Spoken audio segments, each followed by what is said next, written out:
In the middle of a group photo, she sneered. Move out of the picture. Your face is ruining the aesthetic. I stepped out of frame and kept walking, got in my car, and drove away without looking back. Later that night, one of her friends texted me. She's still crying. Make sure to subscribe to the channel and hit the like button. I didn't realize I was a ghost until I looked at her Instagram grid. We had been together for 3 years, living together for 2. If you scrolled back to 2023, I was there. There were selfies of us hiking, blurry photos of us eating tacos on a Tuesday, and captions that actually used my name. Mark. Mark made me soup. Mark fixed the sink. Date night with Mark. But if you scrolled up to the last 6 months, I had vanished. The transition was subtle at first. My face was replaced by her hand holding a latte. Then it was just her outfit. Then it was her, solo, posing in front of locations I had driven us to, eating dinners I had paid for, wearing jewelry I had bought for her birthday. The captions changed, too. Gone was date night with Mark, and in its place was the vague, aspirational word salad of the wannabe influencer. Chasing sunsets, manifesting abundance, soft life era. I wasn't her boyfriend anymore. I was her production crew. I paid the rent on our 2-bedroom apartment in the city, which she insisted we needed for the natural light. I paid the lease on the Audi she refused to drive because parallel parking gave her anxiety. I paid for the trips, the dinners, and the investments in her personal brand. In return, I was allowed to exist in the background, provided I didn't make too much noise or clutter up the frame of her daily vlog. Then came Julian. Elena met Julian at a content creator mixer I had encouraged her to go to because I thought it would be good for her to make friends. She came home glowing. Julian was a visionary. Julian understood the aesthetic. Julian was a photographer who shot exclusively on film because digital was too sterile. Julian was also unemployed, sleeping on a friend's couch, and had never offered to pay for a drink in his life. The first time I met him, he looked at me like I was a member of the catering staff. He was wearing oversized linen pants and enough silver rings to set off a metal detector. We were at a rooftop bar. My treat, of course. So, Mark, Julian said, sipping the $18 craft cocktail I just put on my tab. Elena says you work in logistics? Supply chain management, I said. He smirked, a little condescending tilt of the head. Right. Corporate. Very stable. That's good. Elena needs stability so she can fly. Elena giggled. She actually giggled. She squeezed his arm, not mine. He's so poetic, isn't he? Mark is very left-brained. He doesn't really get the artistic side of things. I took a sip of my beer. I get that the artistic side of things costs money, Elena. Someone has to fund the flight. The air dropped out of the conversation. Elena shot me a look of pure venom. The kind that says don't you dare embarrass me in front of the cool kid. Don't be gross about money, Mark, she snapped. It's such low vibration energy. That was the dynamic. I was the wallet, the driver, and the safety net. Julian was the muse and the validation. Over the next few weeks, Julian started being everywhere. He was at our apartment when I got home from work, brainstorming content with her. He was in the passenger seat of my car while I drove them to shoot locations on weekends. I became the third wheel in my own relationship. I tried to bring it up. I told her I felt disrespected. I told her I felt like an ATM with a pulse. She twisted it immediately. She told me I was insecure and jealous of her growth. She said Julian was gay, he wasn't. Or asexual, he wasn't. Or just like a brother, he definitely wasn't. She told me that if I loved her, I would support her dreams, and part of that dream was looking the part. You have to dress for the life you want, Mark, she told me once, criticizing my polo shirt and jeans. And right now, you're dressing for a life of mediocrity. I swallowed it. I swallowed it because I loved the version of her I met 3 years ago, and I kept hoping that girl was still in there, just buried under a pile of filters and hashtags. I thought if I just supported her enough, if she finally made it, she'd relax, and we'd go back to normal. I was an idiot. The breaking point didn't happen in a scream. It happened on a Saturday in mid-July. Elena had been talking about this solstice white party for a month. It was an exclusive, invite-only event at a vineyard about 60 miles outside the city. It was the event of the summer. Everyone was going to be there, local influencers, brand reps, people she needed to impress. I need you to drive, she told me 3 days before. I want a drink, and Julian's license is suspended. Why is Julian coming? I asked, though I already knew the answer. Because he's shooting the content, Mark. God, why do you have to make everything a fight? Do you want to come or not? I should have said no. I should have stayed home, ordered a pizza, and changed the locks. But I wanted to see it. I think, subconsciously, I wanted to see how far she would push it. I wanted to see if there was any limit to the disrespect. I'll drive, I said. The day of the party, the temperature was 90 degrees. I wore a crisp white linen button-down and tailored beige chinos. Exactly the dress code she had specified. I thought I looked good. When I walked into the living room, Elena and Julian were already there. They looked like they belonged on a magazine cover. She was in a flowing, backless white silk dress that probably cost more than my first car. Julian was wearing a white mesh shirt and wide-leg trousers that dragged on the floor. Elena looked me up and down. Her lip curled. "You're wearing that?" she asked. "It's white linen. Like you said. It looks corporate," Julian chimed in, adjusting his sunglasses indoors. "It's giving IT guy at a company retreat." Elena sighed, a heavy, dramatic exhale. "Whatever. We're late. Let's just go. But Mark, please try not to stand directly next to me when we get there until I check the lighting. I don't want to throw off the vibe." I didn't say a word. I grabbed the keys to the Audi. I carried her bag. I carried Julian's camera equipment bag because it was too heavy for him. The drive was an hour of torture. They sat in the back. I was the chauffeur. They laughed about inside jokes, gossiped about people I didn't know, and critiqued the Instagram feeds of their friends. Not once did Elena ask me how my week was. Not once did she touch my shoulder or look at me in the rearview mirror with anything other than impatience. We arrived at the vineyard. It was beautiful. Rolling hills, white tents, expensive cars lining the gravel drive. I parked the car. I got out and opened the door for her. She didn't say thank you. She stepped out, adjusted her dress, and immediately turned to Julian. "The light is perfect right now," she said, grabbing Julian's arm. "Let's go to the main entrance before it gets crowded." They walked ahead. I followed, holding her purse and Julian's backup lens.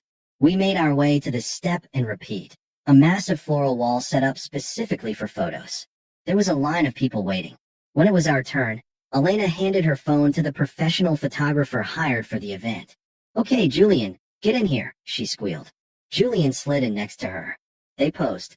Blue steel, pouty lips, laughing candidly at nothing. Flash, flash, flash. Then, the photographer looked at me. "Does the gentleman want to join?" Elena hesitated. I saw the calculation in her eyes. She looked at Julian, then at me.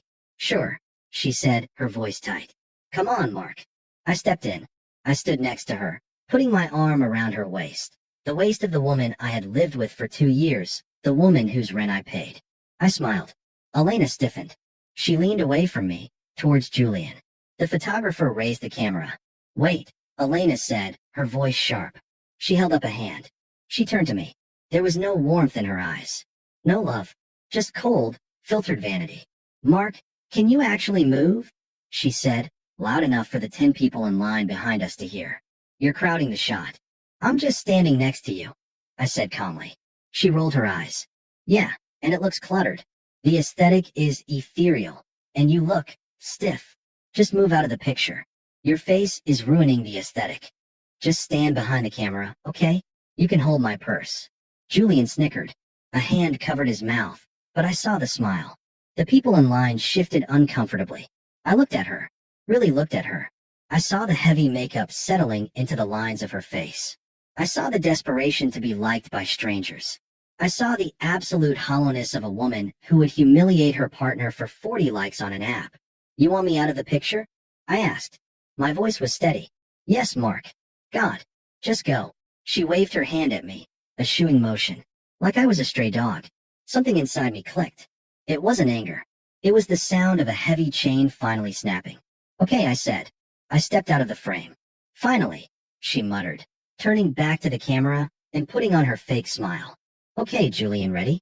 I didn't go behind the camera. I didn't take her purse. I set the bag down on the grass next to the photographer's foot, and I just kept walking. I walked through the garden, past the bubbling fountains and the tables set with expensive crystal. I didn't run.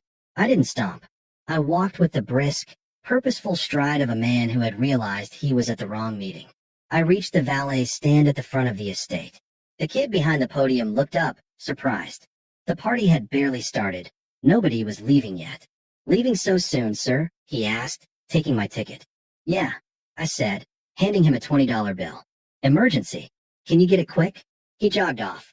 I stood there, checking my pockets. Wallet, phone, keys to the apartment. I had everything that mattered. 2 minutes later, my Audi pulled up. I slid into the driver's seat. The leather was still warm. I adjusted the mirror. In the reflection, I could see the distant white tints of the party. I imagined Elena still standing there, smiling for the camera, tilting her chin down, unaware that her ride home, and her bankroll, was currently putting the car in drive. I pulled out onto the main road. The moment the tires hit the asphalt, I waited for the wave of sadness. I waited for the heartbreak.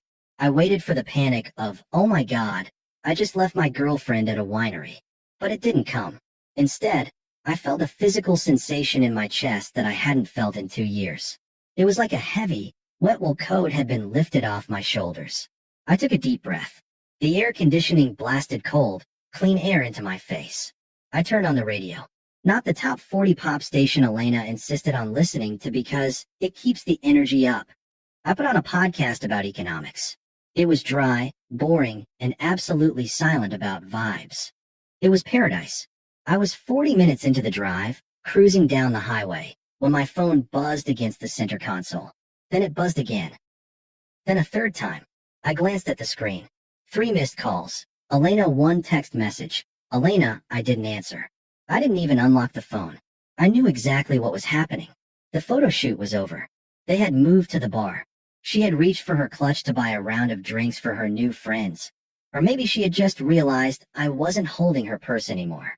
I kept driving. 10 minutes later, the texts escalated. Elena, where are you? Elena, stop joking around, come back. Julian needs to charge his camera. Elena, Mark, seriously, you're embarrassing me. Where did you go? I pulled into a rest stop about 10 miles from the city limits. I needed gas, and I needed to handle the logistics. I parked the car and finally picked up the phone. There were now 12 texts. The tone had shifted from annoyance to panic. Then came the text from Chloe. Chloe was Elena's bestie of the month. She was the one who enabled everything, always whispering in Elena's ear that she deserved more, that she was a star. Chloe, where the hell are you? Elena is crying. You ruined the whole vibe. Come back and pick us up right now. I stared at the words. Elena is crying. A week ago, that sentence would have made me turn the car around. I would have apologized. I would have begged for forgiveness. I would have driven back at 90 miles per hour to dry her tears. But today, I read it like a supply chain report. Why is she crying? She wasn't crying because she missed me. She had just told me my face ruined her aesthetic. She wasn't crying because she was worried about my safety. She hadn't called to ask if I crashed. She was crying because she was 60 miles away from home in a remote vineyard. Uber surged to about $180 for that distance on a Saturday night. She didn't have a car. Julian didn't drive. And most importantly, I realized with a dark, grim satisfaction, she didn't have any money. I had given her a supplementary credit card on my Amex account for emergencies. She used it for Sephora and brunch. That card was in the purse I had left on the grass. I opened my banking app. Status, active. Recent pending charge, $0. I tapped the Manage Cards tab. I selected Elena Supplementary. Freeze card? Yes. Report lost/stolen? Yes. Reason, user no longer authorized. The card was dead. I went back to Chloe's text. I typed my reply slowly, making sure every word was accurate. Me. She told me I was ruining the picture. So I removed myself from the picture. I'm almost home. Tell Julian to call an Uber. I'm sure he has the funds. I hit send. Then, I did something I should have done months ago. I went to my contact list. Elena, block caller. Chloe, block caller. Julian, block caller. I put the phone down, filled the tank with premium gas, and bought a black coffee. When I got back to the apartment, the silence was beautiful. It was 7 p.m. If they managed to get a ride, it would take them at least 90 minutes to get back, probably longer if they had to wait for a car that would accept a ride that long. I didn't sit down. I went straight to the closet. I didn't burn her clothes. I didn't cut them up. That's dramatic, and I was done with drama. I grabbed 3 boxes of heavy-duty trash bags from under the sink. I went into the bedroom. I swept her skincare products off the vanity into a bag. I pulled her clothes off the hangers, the silk dresses, the aesthetic neutrals, the designer coats I had bought her, and stuffed them into bags. Shoes went into a separate bag. I worked efficiently. Bedroom, bathroom, living room. I took down the vision board she had put up in the hallway. I took down the ring light she left set up in the corner of the living room. By 8:30 p.m., there were 12 large black trash bags sitting in the hallway outside our apartment door. I didn't put them in the dumpster. I wasn't throwing them away. I was just evicting them. I went to the router. I held down the reset button. New network name. 404_ not found new password. Complex string only I knew. I sat down on the couch. The apartment looked bigger. It looked cleaner. It looked like my apartment again. My phone buzzed. It was a notification from my bank app. Transaction declined. Uber Technologies. Amount, $192.50. Card ending in 4002. I smiled. Transaction declined. Uber Technologies. Amount, $192.50. Card ending in 4002. She was trying. She was desperate. Then, a frantic notification from Venmo. Request. Elena requests $200. Memo, Mark please. My card isn't working. We are stranded. Stop being a psycho. I declined the request. I walked to the front door and engaged the deadbolt. Then I engaged the heavy security chain I had installed when we moved in. The one she hated because it was ugly. I went to the kitchen, made a sandwich, and opened a beer. At 10:45 p.m., I heard the elevator ding. I heard footsteps. Heavy, angry footsteps. And then, the sound of someone tripping over a plastic bag. What the F? Julian's voice. Then Elena's voice. My clothes. Is this my stuff? Mark. She pounded on the door. Mark. Open this door right now. This isn't funny. I didn't move. I sat on the couch, watching the TV. Mark. I know you're in there. The Wi-Fi is down. My card didn't work. Julian had to call his mom to pay for the Uber. Do you have any idea how humiliating that was? Humiliating. That was the word. I walked to the door. I didn't open it. I spoke through the wood. You have your stuff, Elena, I said. You have Julian. And you have the aesthetic. You don't have an apartment anymore. My name is on the lease. You're not listed as a tenant. You can't do this, she screamed.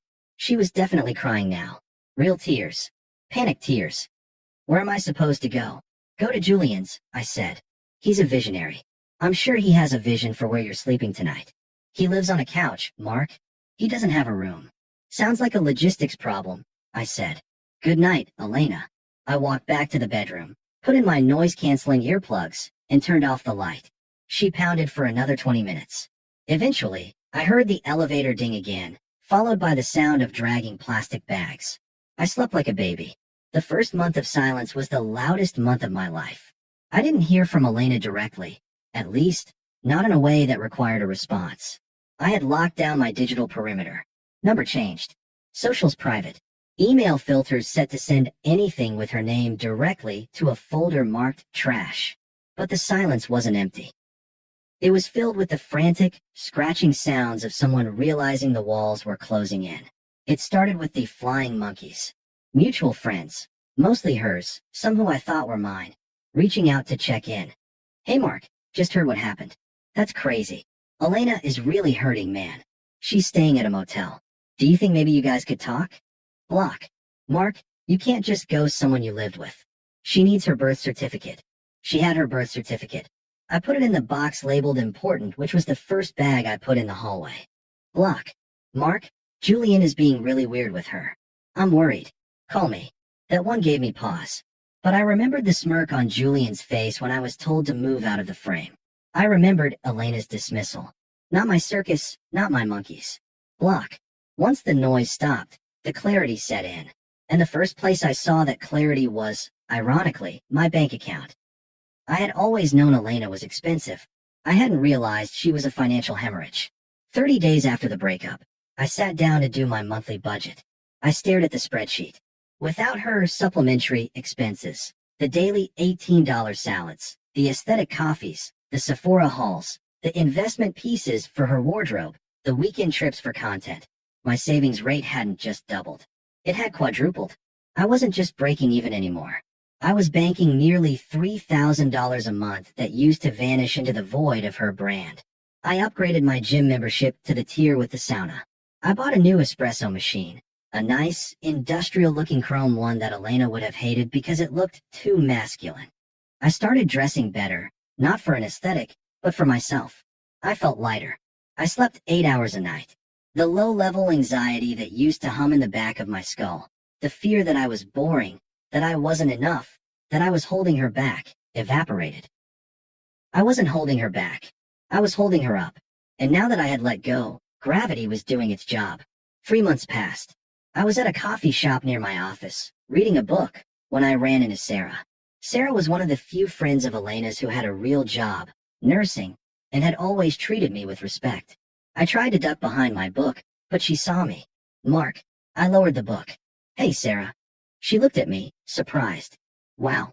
You look great. I feel great. How are you? She hesitated, shifting her weight. I'm good. Busy. She paused, then lowered her voice. I'm not going to give you a speech, Mark. I know you blocked everyone. I get it. Honestly, I would have done the same thing. I nodded, appreciating the lack of guilt tripping. Thanks. But, you should know, she said, biting her lip. Karma is real.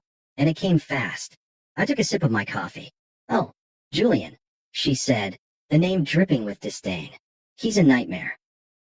They moved into a studio apartment in the garment district because it was all they could afford. It has no windows, Mark. It's a basement unit. I fought the urge to smile. No natural light. Elena's kryptonite. And the aesthetic? I asked. Sarah snorted. Dead.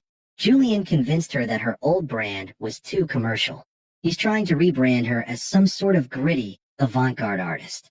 He makes her wear oversized, thrifted clothes that smell like mothballs. He manages her account now. He posts these blurry, black and white photos of, like, cigarette butts and cracked pavement. Let me guess, I said. Her followers hate it. She lost 10,000 followers in 2 months, Sarah said. The brands dropped her. She's not an influencer anymore, Mark. She's Julian's assistant. She's working double shifts at a diner to pay for his film developing costs because he refuses to get a capitalist slave job. I looked out the window at the sunny street. I thought about the girl who sneered at me for ruining a photo. I thought about the entitlement. She cries a lot, Sarah added quietly. She told me she didn't realize how much you did until the electricity got cut off last week. She didn't miss me, I said firmly. She missed the electricity. Sarah looked at me for a long moment, then nodded. Yeah, you're probably right. I walked away from that conversation feeling bulletproof. I continued to thrive. I got a promotion at work, senior logistics manager. It came with a raise and a transfer to the downtown branch. I started looking for a condo, a place I owned. No renting, no roommates. I was viewing a unit, a sleek, modern loft with floor-to-ceiling windows overlooking the skyline, when my phone buzzed in my pocket. It wasn't a text. It was a voicemail, from a blocked number. I usually deleted them without listening, but something made me pause. I stood on the balcony of what was about to be my new home, looking out at the city lights, and I pressed play. Mark? It's me. I know you blocked me. I'm calling from a payphone. Are those even a thing anymore? God, a wet, jagged inhale. She was crying, but it wasn't the tantrum crying of the vineyard. It sounded exhausted. Broken. I made a mistake. A huge mistake. Julian he's crazy, Mark. He sold my camera. He sold the camera you bought me. He said we needed the money for art supplies, but I think I don't know. She sniffled. I miss you. I miss us. I miss feeling safe. I'm at the Starbucks on 4th and Main. I don't have anywhere to go tonight. Please. Just come talk to me. Just 5 minutes. I just need to see a friendly face. Please. The message ended. I looked at the phone. The Starbucks on 4th and Main was 3 blocks from where I was standing. I could walk there in 5 minutes. I could go save her. I could be the hero. I could swoop in, pay for a hotel, and listen to her apologize. I looked at the view of the city. I looked at the sold sign the realtor was holding in the other room. I wasn't the hero of her story anymore. I was the protagonist of mine. But I knew I had to end this. If I didn't, she would keep calling from payphones and borrowing phones until the end of time. I needed to close the loop. I needed to look her in the eye one last time. Not to save her, but to make sure she understood that the door was welded shut. I walked back into the living room. I'll take the condo, I told the realtor. I can sign the papers tomorrow. Great, she beamed. Do you have any other appointments today? Just one, I said, checking my watch. I have to go take out the trash. The Starbucks on 4th and Main was brightly lit, a fishbowl of fluorescent glare exposing everything inside. I saw her before I even opened the door. She was sitting at a small round table in the corner, staring into a cup of water. Not a latte, not a refresher. Free tap water in a plastic cup. The visual shock hit me harder than I expected. The Elena I knew, the Elena of 3 months ago, would never have left the house without a full face of no makeup, hair blown out, and an outfit coordinate to look effortlessly chic. The woman in the corner looked like a rough draft. Her roots were grown out, a stark dark band against the fading blonde. She was wearing an oversized, shapeless gray sweater that I recognized as one of mine she must have dug out of the trash bags I left in the hallway. It was stained. Her nails, usually impeccable acrylic claws, were bare and bitten down. She looked tired. Not sleepy girl aesthetic tired. Real, poverty-level exhaustion. I walked in. The bell above the door chimed. She looked up. When she saw me, her face crumbled. It was a mix of relief and shame that contorted her features into something painful to watch. Mark, she breathed. She stood up, knocking the table with her hip. Water sloshed over the rim of the cup. She moved to hug me. I didn't step forward. I didn't open my arms. I stayed exactly where I was, just inside the door, creating a wall of invisible glass between us. She stopped, sensing the temperature drop. Her arms fell to her sides. You came, she said, her voice cracking. I didn't think you would. I was in the neighborhood, I said. My voice was calm, conversational. Closing on a condo. Her eyes widened. A condo? You bought a place. Downtown. Floor-to-ceiling windows. Great light. The irony landed. She flinched. That sounds amazing. You always wanted that. I did, I said. So you called. You have 5 minutes. She swallowed hard, looking around to see if anyone was watching. Mark, please. Can we sit? People are staring. Let them stare, I said. I thought you liked an audience. She looked down at her scuffed boots. Don't be cruel. Please. I know I deserve it, but I'm drowning, Mark. Julian he's a monster. He gaslit me. He used me for the apartment, for the money. He even pawned my jewelry. He sounds like a bad investment, I said. He was a mistake. She stepped closer, her eyes desperate, searching mine for a flicker of the man who used to pay her rent. I was confused. I got caught up in the hype. But losing you, it woke me up. I miss us. I miss Sunday mornings. I miss you cooking. I miss having a partner who actually cares about me. She reached out and touched my arm. Her hand felt cold. I can fix this, she whispered. I've changed. I'm done with the influencer stuff. I just want to be with you. We can start over. I can move into the new place, and I'll get a real job, and I looked at her hand on my sleeve. The sleeve of a tailored cashmere coat she had never seen before. I gently, but firmly, removed her hand. No, I said. Mark, Elena, stop. I looked her in the eye. You don't miss me. You miss the safety. You miss the infrastructure. You burned a bridge, and now that you're cold, you want to come back to the fire. That's not love. That's survival. It is love, she insisted, tears spilling over now, cutting tracks through the grime on her cheeks. We looked so good together, Mark. We were a team. We fit. I laughed. It was a short, dry sound. We fit. I repeated. I took a half step back, looking her up and down, mirroring the exact way she had looked at me at the winery. I let my gaze linger on the stained sweater, the messy hair, the desperate posture. Look at us, Elena, I said softly. I gestured to myself. Clean, successful, calm. Then I gestured to her. Chaotic, broken, frantic. I'm moving into a new phase of my life, I said, using the words she had once used to justify Julian.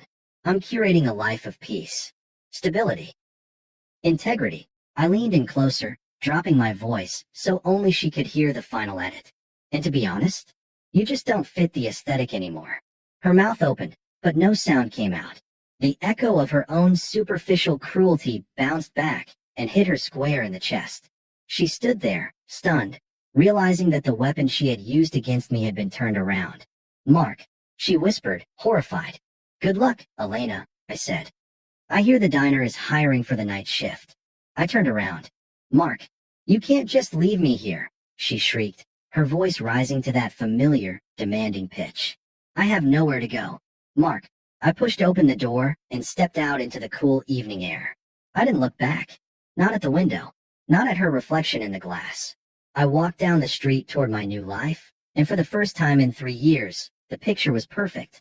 Thanks for watching. Please make sure to subscribe to the channel and hit the like button if you want to see more stories like this.